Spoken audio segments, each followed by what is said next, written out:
रात के करीब 11 बज रहे थे।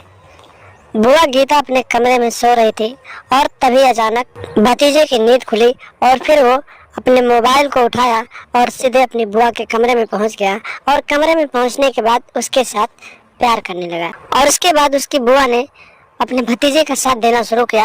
और एक दिन दोस्तों इन दोनों का ये कारनामा उसके भाई ने देख लिया और उसके बाद जो हुआ आप लोग खुद देख लीजिए।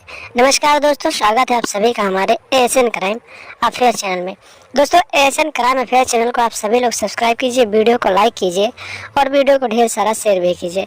दोस्तों चढ़ती जवानी और हवस की ये कहानी बेहद ही हैरान कर देने वाली कहानी है, जहां पर एक गीता नाम की लड़की रहती थी और उसका एक भतीजा था जिसका नाम अनुज था।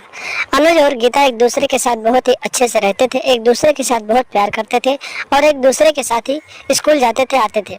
दोस्तों इन दोनों का ये इतना लगाव था दोनों के पास कि वो अपनी बुआ को कुछ भी कह देता था, लेकिन उसकी बुआ गीता उसे कुछ भी नहीं कहती थी।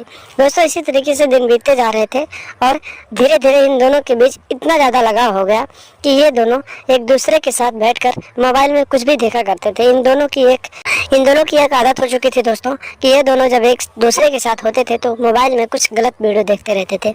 इसी तरीके से दिन बीतते जा रहे थे। एक दिन की बात है दोस्तों, रात के करीब 11:30 बज रहे थे।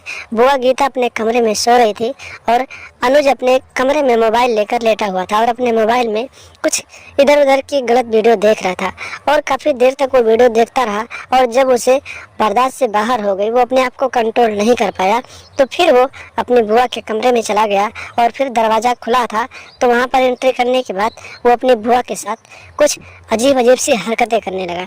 और कुछ देर तक जब ऐसे हरकतें करता रहा दोस्तों तो उसकी बुआ की नींद खुल गई और फिर उसने अपनी बुआ से कहा कि चलो हम लोग भी ऐसा करते हैं। उसके बाद दोस्तों उसकी बुआ भी उसकी बात मान गई और उसका साथ देने लगी और फिर दोनों मोबाइल में गलत वीडियो लगा कर रख दिए। और जैसे जैसे मोबाइल में हो रहा था वैसे वैसे उन दोनों ने एक दूसरे के साथ खेल खेलना शुरू किया और उन दोनों का खेल काफ़ी करीब 2 घंटे तक चला। और जब दोनों हार थक गए तो फिर दोनों अपने अपने कमरे में जाकर सो गए। इसी तरीके से समय बीतता गया और दोनों रोज़ रात को एक दूसरे के साथ इसी तरीके का खेल खेलते थे। एक दिन की बात है दोस्तों, बुआ और भतीजा एक दूसरे के साथ कमरे में खेल खेल रहे थे। तभी अचानक अनुज के पापा वहां पर पहुंच गए और उन्होंने इन दोनों को खेल खेलते हुए देख लिया और फिर इन दोनों को मारने लगे।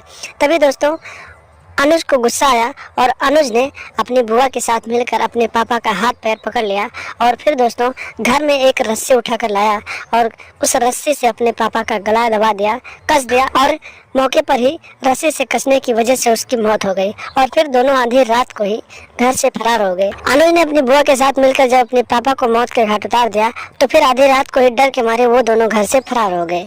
तो दोस्तों सावधान रहें, सतर्क रहें, अपना और अपनों का ख्याल रखें और इस तरीके का कोई कांड ना करें जिसकी वजह से आपकी ज़िंदगी बर्बाद हो जाए।